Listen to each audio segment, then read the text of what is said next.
Thank you all for joining. Let's just give it about a minute to see if anybody else is going to be joining.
Okay, should we go ahead and start? Yes. All right. Again, good morning to everyone. Thank you for taking time out of your busy schedule. I know everyone is pretty busy at your roles. I am not sure if I worked with some of you. My name is Martin Ronquillo. I am the Director of Cyber Risk at ASCIP, and I assist school districts, our members, pretty much with any cyber-related matter, whether it be helping IT professionals improve their cybersecurity posture, providing resources to their staff or whatever they need help with, in addition to helping them recover from a cyber attack. Which brings us to why we are here today. We understanding what a cyber breach is and how to go and prepare for it. As you know, this is a very hot area. It can have an enormous impact, and if we don't prepare for it, or at least have some sort of a plan of how to address this a breach, it can impact our operations. Okay, and with that being said, I'm going to go ahead and share my screen and start the presentation to assist me with this. And please, I want to make this as engaging as possible. So if you have any questions, feel free to raise your hand, and feel free to raise your hand or type your questions in chat, and then Michelle and I will go over them and hopefully answer any questions you may have. Okay. Again, I am with ASCIP, but I am the CASBO Southern Section lead, and if you have any questions regarding any of the content that I go over on the slides, please feel free to reach out, or if you have any questions related to cyber matters as well. Okay. Cyber breaches, as you know, these have a significant impact when we encounter them at our schools. They disrupt operations, for example. Okay. In addition to that, they can expose sensitive data, school records, students' names, addresses, staffs, employee. A lot of that is sensitive, and we as professionals need to safeguard that data from cyber criminals. However, as you know, cyber breaches come in several forms. Ransomware attacks. Okay, those are huge. And from experience, I can tell you that a lot of our members, when they go through a ransomware attack, they have disruptions. They have disruptions, and their educational resources are impacted in the form that they are not accessible. Okay, and recovery is a long and very draining process. Okay, recovery from a ransomware attack is not instant. one of the biggest ones that you're probably a lot more familiar with is phishing attacks. A lot of with the introduction of AI now, these phishing attacks have become a lot more sophisticated. 90% of all cyber breaches initiate through a phishing campaign or a phishing attack. In addition to that, what used to take cyber criminals hours to do, now it's done within seconds with the help of AI. Furthermore, they can simply go to the website, look at the org structure, and target specific individuals. For example, they are notorious for targeting the finance team. They know that's where the money is, so those are probably the ones that they're going to target the most. They may send something like a fake invoice request, okay? Or they can simply go through your social media accounts and find out through LinkedIn where you work at, and contact support and ask them to reset your password.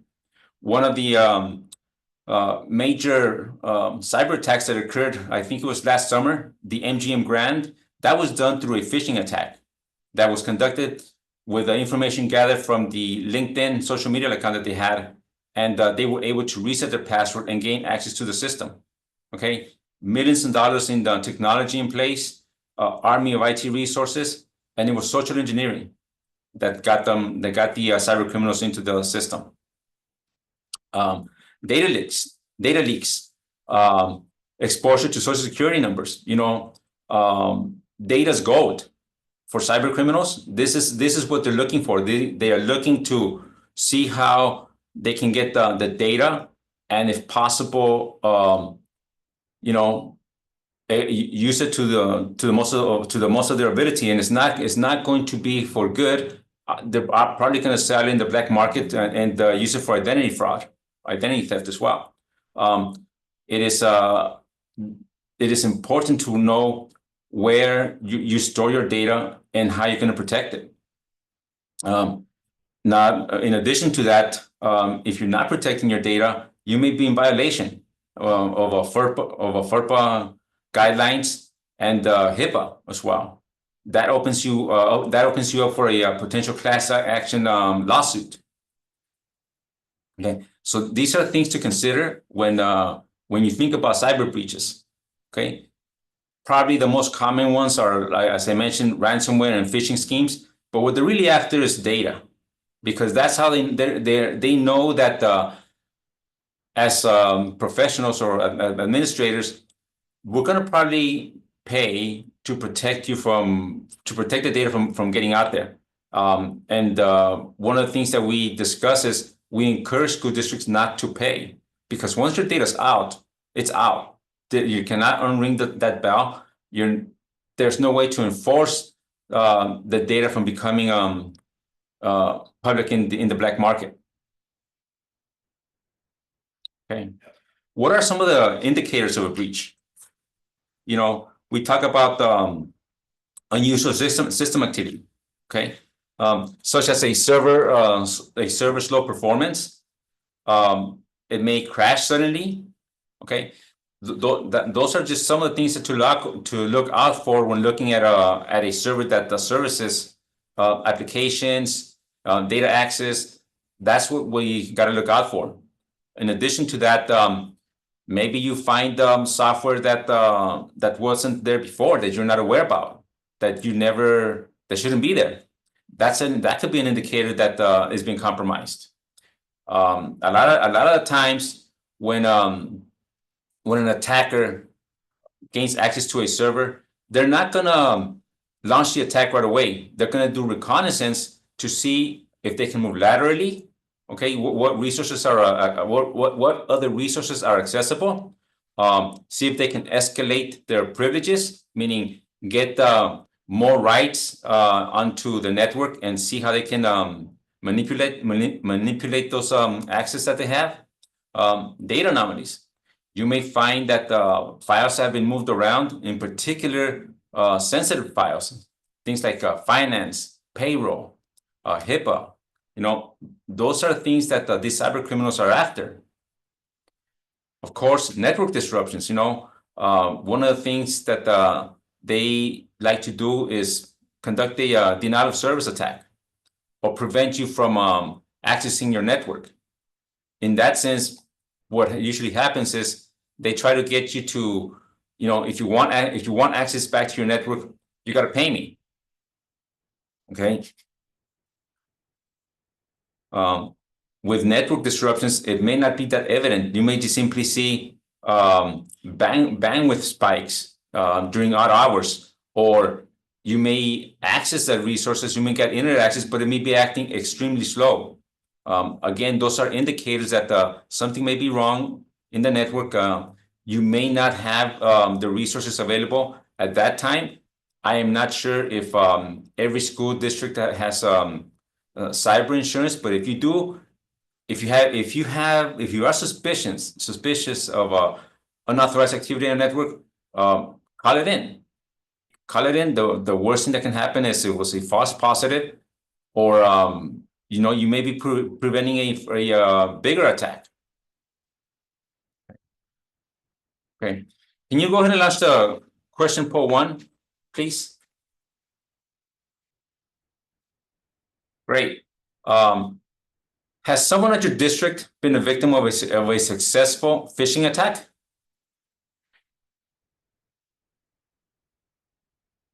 Okay, go ahead and please answer. Okay, so as you can see, they are common. They are common, and this is one of the, like I mentioned, successful phishing attacks are that's their first entryway into your network. They're trying to engage you into replying to an email, downloading an app, or moving an invoice further, or worse, get you to click on the link and provide your username and password. They're gonna impersonate IT. They're gonna impersonate some sort of another company that they know you're doing work with, and they're gonna ask you, we're doing maintenance, for example, and the systems are going to be available, or we notice suspicious activity, and we need you to log in to confirm your identity. And please enter your username and password. Once you do that, as you know, you're giving the criminals access to that. One of the ones that really has caught my eye recently has been the summer school job offer. Okay, what this attack entails is pretty much they send students an offer where they're saying, we're going to offer you a summer job. And as you know, every high school student, who doesn't want a summer job? So they engage them in the conversation, and then they tell them, we're going to send you can be working for a nonprofit. Okay, we're going to send you some funds, and you're going to pay these funds to whatever company we tell you. Okay, that's going to be your job. A lot of students fall for this. They get excited by the idea that they're going to be working in a summer job. They are working for a nonprofit, and because they look at the email and they don't pay close attention to it, that it's a spoofed email, so they think it's an internal email, so they are happy to be working with the school. They trust it. Okay. Well, they get a bunch of checks in the mail. They deposit them into their account. Well, they think they have funds, and then they start distributing these amounts to various organizations.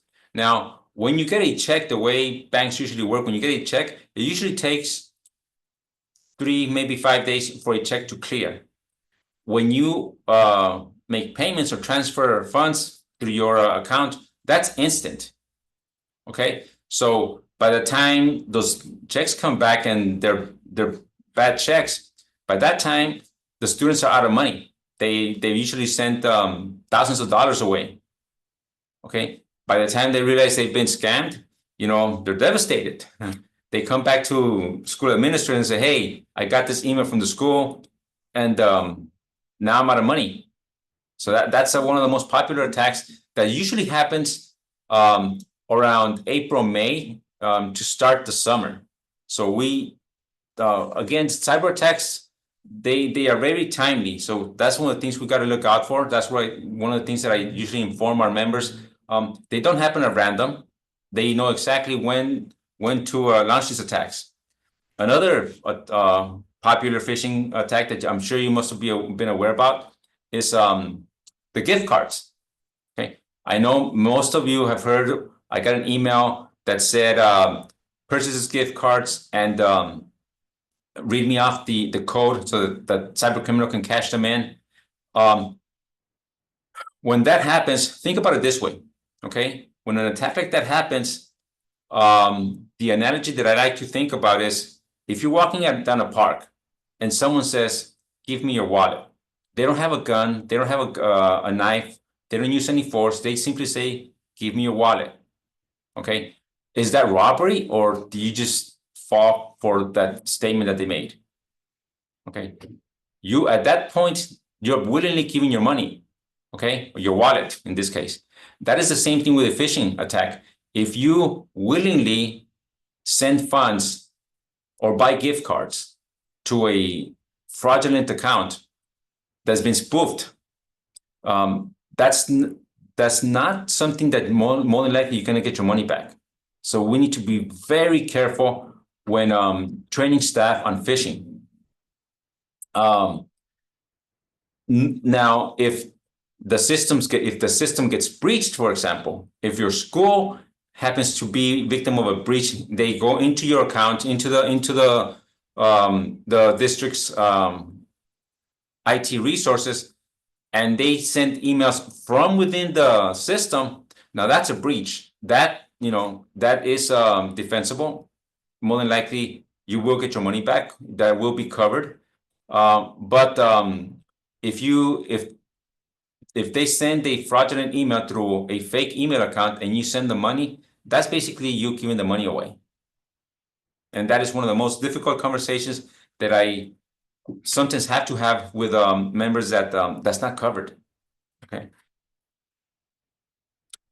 Okay, can you close that pull down? Okay. All right. Okay. So what do we do when we become victim of a breach? If we know that the cyber criminals have infiltrated our system, what do we know? What do we have to do? Well, the first thing we need to consider is we have to stop it from spreading. Okay. And the way to go about that is isolate the system. Now, notice I said isolate the system. I did not say power it down or shut it off. Isolate the system, disconnect it from the network, turn off the Wi-Fi, whatever you need to do to get it off the system. If you can, you need to remember not to power it off. Do not power it off. The reason for that is because that may become evidence. And I'll discuss in the next steps why. We need to preserve the evidence. A lot of the times, school districts do not have the expertise in-house to conduct proper forensic investigation. For that reason, school IT professionals need to engage cybersecurity experts. And normally what they will do is they will ask for logs. They will ask for where did you see the activity? Hopefully that machine is still on. And that's when they have special tools to go in there and extract information and see what exactly was happening at the system. For that reason, it is important that the evidence be preserved to do a proper analysis of what happened, and it may even go up to law enforcement. Law enforcement, if charges are going to be pressed, that may become court evidence. So for that reason, it is critical that well, it's not critical, but it's important that the system is not be turned off. Okay. On top of that, you need to assess the damage. Okay, you need to identify what exactly was compromised. A lot of times we don't know, and for that reason, we need to, with the help of our cybersecurity professionals, review the audit logs, conduct a system-wide assessment, know what data was exposed, okay? For those of you that are hosting HIPAA information, student records, social security numbers, you need to be aware where in the network is that data stored. If it's if once you know where that is stored, how are you protecting that data? Is that data accessible to specific groups only? Is it encrypted? Okay, is it backed up? Okay. How many records are you storing there? Is it everybody? Is it just 10, 20, thousands? If it's 500 records or more, that's going to have to be reported. That's going to have to be reported to the Attorney General. Okay. Okay. If you're hosting health information, okay, you got to be in compliance. Okay. For that reason, it is important to conduct a proper review of what data the criminals had access to, or what did they extract, and that can be done with audit logs. And normally, cybersecurity or forensics experts have those tools to be able to provide that information to you. And if that is the case, then that brings up a different question that needs to be addressed by normally a cyber breach coach, which is basically a cyber lawyer that will represent the district.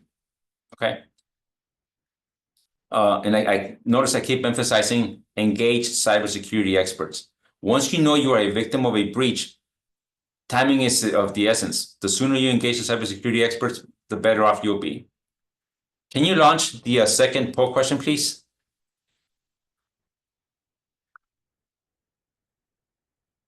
Okay. Have you been a victim of a ransomware attack at your district? Or do you know of a district that has been a victim of a successful ransomware attack?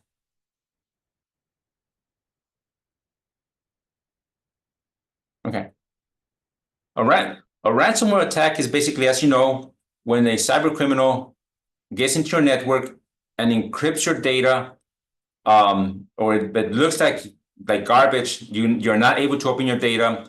You're not able to access any of the servers. Basically, you can access your resources. Okay. One of a couple of things that I need you to understand. Once you've been a victim of a ransomware attack, a lot of people say, "Oh, pay the ransom and to get back into operational status." Okay, it doesn't happen that way. Recovery is never instant. Okay, recovery takes some time. In addition to that, if you do not have backups, okay, if you do not have backups and you don't test your backups, if you are relying on the cyber criminals to give you your data back, I can guarantee you will not get all of your data back. You may get 75 to 80% of it at most. Okay. You will not be to fully operational status right away. You may be maybe 80 to 90% of operational status, but to be 100% operational status, that may take months. Okay. Just a couple of months ago, I was reading an article where the sheriff's department from San Bernardino County, a year after the fact, they were still not 100% operational. Okay, a lot of times, and I know a lot of districts have this, we have old legacy servers that are not fully backed up, that we don't have backups for, or for whatever reason, it's very difficult to get them back to operational status. Okay, so the idea of simply paying the ransom and we'll be back to operational status, that's more than likely not going to happen. Okay. In addition to that, I want, for those of you that have cyber insurance, the cyber insurance professionals and almost everybody encourages not to pay the ransom. The reasons there are reasons behind that. Number one, if you do insist on paying the ransom, keep in mind that you are encouraging cybercrime. Okay. you're not going to undo what just happened. Okay. This is a cybercrime is a money-driven business. They want to get paid, okay? Their promise is, if you pay us, we promise you that we won't expose your data on the dark web. Once your data is out, it's out there. Okay, you're not gonna undo what happened. More than likely, you're gonna end up paying the ransom. Okay, a couple of months down the road, that data is gonna be sold in the dark web. You may not be aware about it until you see some anomaly activity on your credit report. It can happen. It has happened. As a matter of fact, one of the districts had their data taken. It was sold on the dark web. When victims of that school district went to file their taxes, they found that their taxes were filed. Okay, so there's just no way for you to enforce a promise from a cyber criminal. It's not going to happen. I mean, can you really trust a cyber criminal? Probably not. I haven't seen it yet. Can you go ahead and take the poll down? Thank you.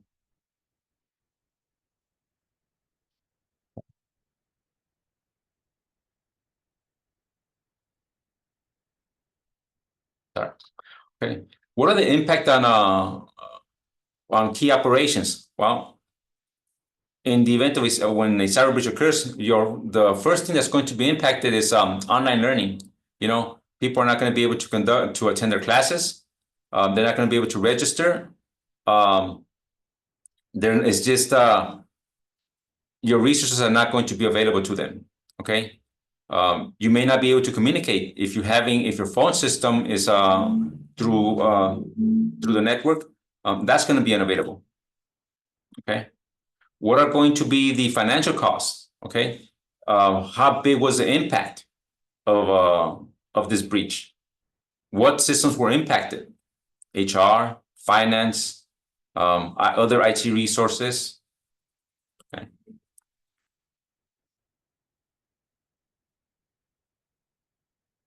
What about reputational damage? Okay. There have been cases where districts that have been breached, normally the cyber criminals will make it public. They'll say, if you do not pay us, we're going to make this public, and we're going to tell the media and staff and parents that you are refusing to pay the ransom, and we are going to make this public. Okay, when that happens, now you're going to have a lot of times staff and students say, why wasn't my data protected? One of the things that usually lead up to that follows that is a class action lawsuit. Okay, what about your vendors or your business partners? If you're not protecting your resources or their resources properly, are they going to trust you? Things to consider. Okay. One of the things that is essential, though, in preparing for a cyber breach attack, is to have develop a recovery plan. Okay, establish an incident response team. Okay, if there is a cyber breach, who's going to be involved in responding to that breach? IT, probably someone that's going to be the face or the person speaking to or sending out communication to the staff, administrators, executive management, law enforcement. Okay, who's going to report? Okay, there can only be one person doing the reporting. If you have too many people reporting, it creates confusion. Okay, define the incident categories. Okay, is it an event, or is it an incident or a full-blown breach? Okay, what's the strategy for containment? Okay, isolate the system. Okay, remember. Okay, if possible, sometimes it may not be possible, try not to power it down. Okay. Develop an eradication and recovery plan. Okay. Again, this process it requires a lot of resources, and a lot of these areas are normally done or are covered by your cyber insurance. If you have cyber insurance, the containment strategy, the recovery plan, that will be done through the recovery and restoration, all the forensics. Okay. Establishing communication protocols. Okay. Again, we don't want to be saying inaccurate or false information, or something that's going to lead them to believe that things are going to happen, or that you've concluded the investigation when the investigation can take months. Okay.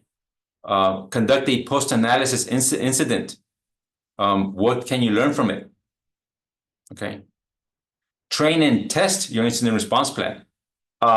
One of the things that I tell my members, members of ASCIP, is if you have an incident response plan, let's test it. From the staff that gets the call, because there's always going to be a call that says, hey, this system's acting weird, or this computer is not, I found this note that says contact me and pay whatever to get access to your system. Okay, at that point, that's when the incident response plan should kick in. Do a drill. Okay, and do a full drill, meaning from the call to the director, to the cyber insurance professional, okay, to recovery and restoration lawyer. Okay, once it gets to the lawyer, he'll eyeball it, and he'll provide some suggestions. After that, normally it is the cyber lawyer that's going to be involved with law enforcement, depending on the type of breach. Okay, and in addition to that, notification requirements. Does it need to be reported to the Attorney General? What notification is going to go out to the staff and students? You can't just say there's a breach and we're working on it. There has to be a little more depth into that. Okay, and one thing that's very important and a lot of times overlooked, that incident response plan needs to be updated and maintained. People leave, they change roles. Okay, so that needs to be documented. It's a living document. It should never be done, said, and forgotten. Okay. In addition to that, it's bonus points if you integrate that incident response plan into your disaster recovery into your business continuity plan. Okay. Okay. What about the stakeholders? Okay. Who's going to be involved? We know IT is going to be involved. We know cyber insurance is going to be involved at one point. Okay. Administration is going to be involved. Okay. What's their role going to be? Who's going to notify them? Okay. Again, depending on the type of data, what counseling and support services are going to be available? Is there going to be credit monitoring? Okay, how are they going to go about enrolling? Okay, what are you doing to rebuild trust? Okay, are you simply just going to recover and say, we're back online, we're good? I can assure you, every incident that has happened, the question has always been, what are we doing to prevent this from happening in the future? Or what are we doing to prevent this from my data being exposed again? There needs to be a plan. And for that reason, it is critical that we manage communication carefully. Okay. Okay. But one of the things that I like to emphasize is that no matter how much technology you have in place, it's not going to be enough. It's never enough. We saw that with the major ransomware attacks or breaches that happened at places like MGM, AT&T, Verizon. These are huge companies. They have armies of people working IT, armies of technology. And I can tell you, technology alone is not going to do, it's not going to cut it. You got to start with processes, proper technology in place, train the people, and governance. Governance is usually not talked about much, but it's also a key component.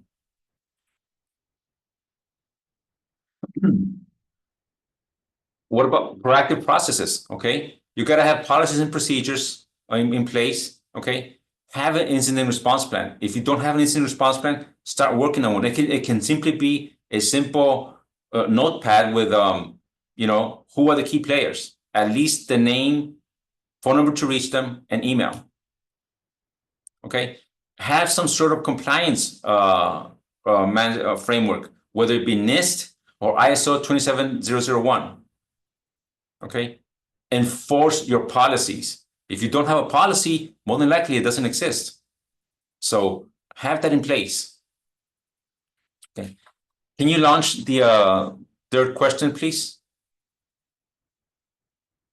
Great. Okay, does your district have a implement response plan or working on one?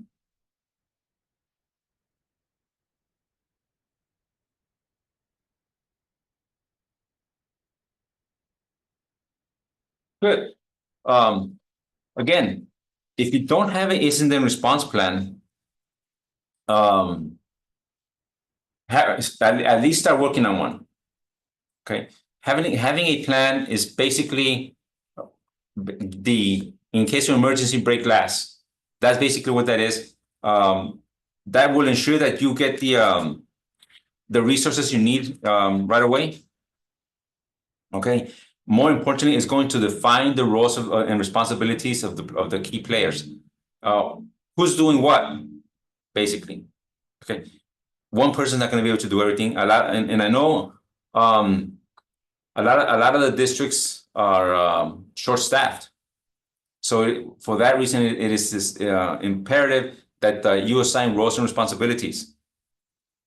Again, who's going to communicate with the staff, public, executive management, and eventually law enforcement, and what are going to be the ongoing recovery efforts.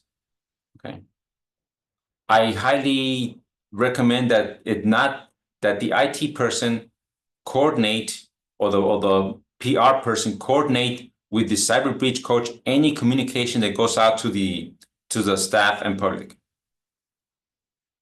Okay. Can you close the poll?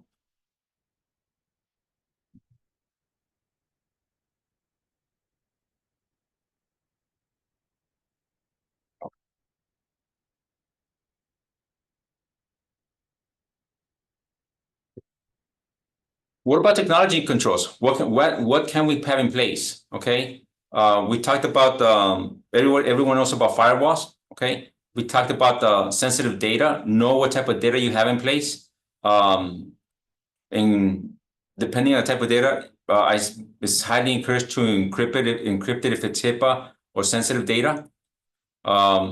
Intrusion detection systems. These are key in determining in isolating anomalies that may come into your network. They are normally not part of the norm. An intrusion detection system will identify that. Endpoint protection, okay? Pretty much the legacy antivirus. Every computer, every endpoint should have endpoint protection in place, okay? With AI now, everything should have some sort of an AI-driven agent on it, especially for log monitoring. I haven't seen a case yet or a breach where the first thing that forensics asks for, where are the logs? Can we have access to your logs? Okay, and the more log retention that you have, the better they will be able. The further back they will be able to go back and construct how the attack happened, how they got in, where they went, what did they access, what data was extracted. All that is determined by the logs. So if you have poor log management, we're not really going to know what happened because of the availability of logs. Okay, we may be able to contain it and mitigate it, but if we want to provide assuring answers to the public and administrators, because they will have questions, you know, how did they get in? What could we have done different? Okay, these are things that we need to be able to answer, and our best weapon are our logs.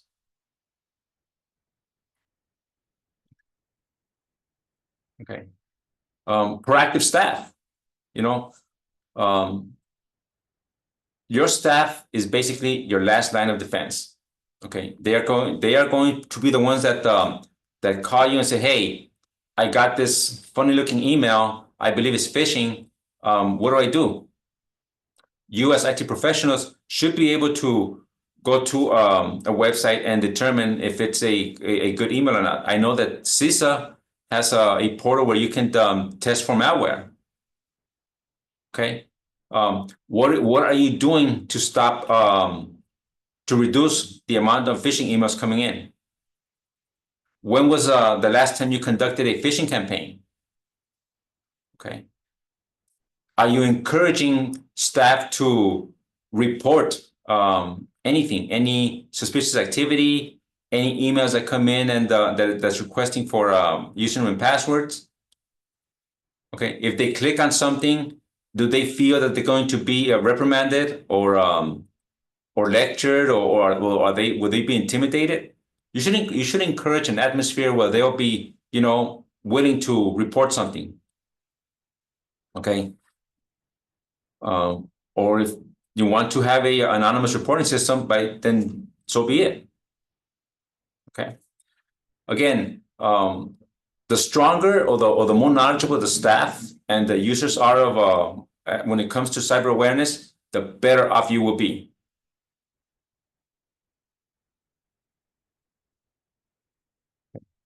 Cyber governance, you know, this is where the leadership takes its role. How are you going to be handling FERPA, HIPAA? Okay, how often do you conduct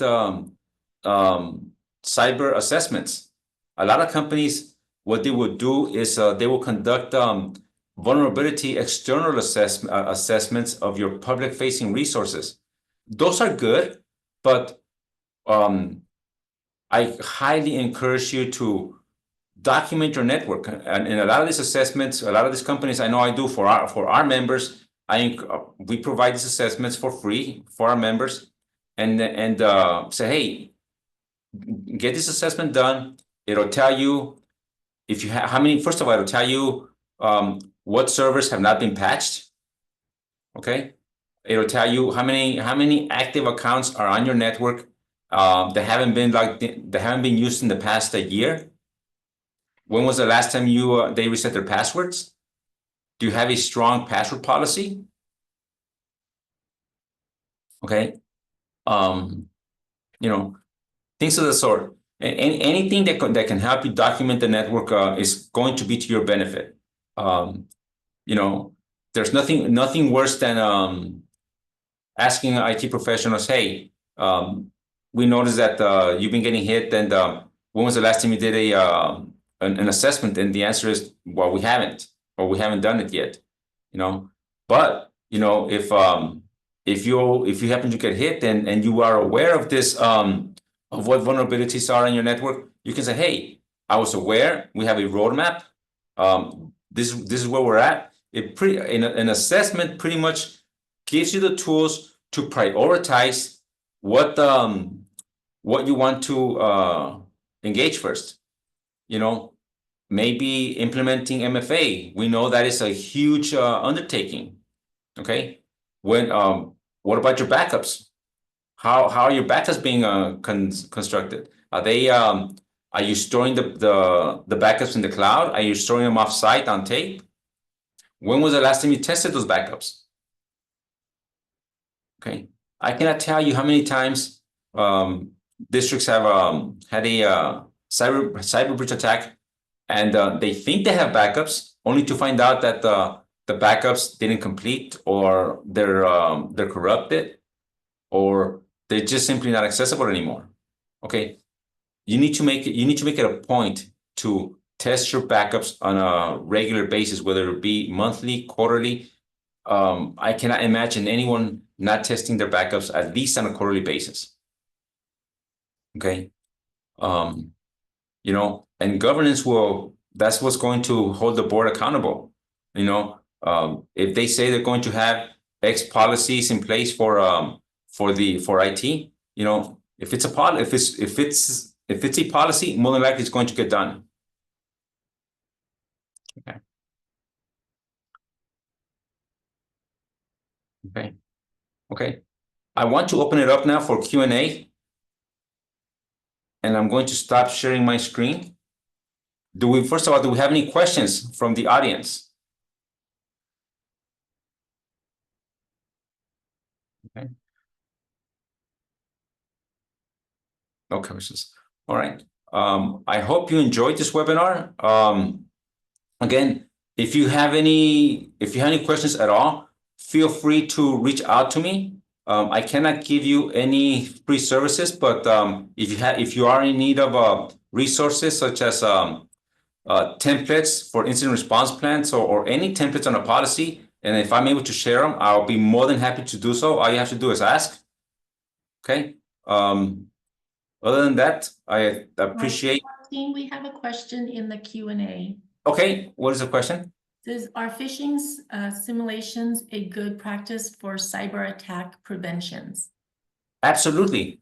More than, like, as I mentioned earlier, a cyber attack is normally going to come in through the form of phishing. Okay, that is, as a matter of fact, 90% of our cyber attacks come in through the form of phishing. So if your staff are able to identify a phishing attack, meaning a bad email that's impersonated, they know when to look for make sure to verify that the email is where it says it's coming from. A lot of times they may be using .net instead of .com, or transposing a couple of letters that makes it a whole different email. If they don't know what to look for, what red flags to look for, they're gonna end up clicking them. But if you make training a central part of their environment, of learning, of simply being aware, they're gonna know, hey, this is fake, and they're gonna report it. They're gonna feel good. The more you talk about it, the more you talk about the threat, because the threats are real. Okay, it's not a matter of if you're gonna be attacked. It's just a matter of when. You may have a malware in your environment and not even know it yet. Okay, so it is essential to train staff to be able to identify when a email is a phishing attack. And there are flyers out there. I have some of my own, and again, feel free to reach out, and I'll be more than happy to share those with you. Make it a topic of conversation. Conduct phishing campaigns, and it doesn't have to be, you clicked on the link, you're gonna be in trouble. No, simply it'll give you a visual representation. Maybe 25% of your staff are clicking on emails. Okay, conduct that phishing campaign. Have them watch a video of why it's important to be aware of the email that they're clicking. And then a couple of months, run that campaign again. And see if you're making gains. Okay, if you're not, maybe it needs to be talked a little more. If there's still issues, then maybe a stronger language needs to be added. But you cannot use strong language without first providing the training. You need to be able to train them first, make sure they know what they're doing, and then after the fact, hold them accountable. Phishing campaigns are great, at least twice a year at the minimum. Any other questions? There are no more questions at this time. Okay, I appreciate taking the time. There's my email. Feel free to reach out. Any questions, I'll be more than happy to assist however I can. Thank you very much for attending.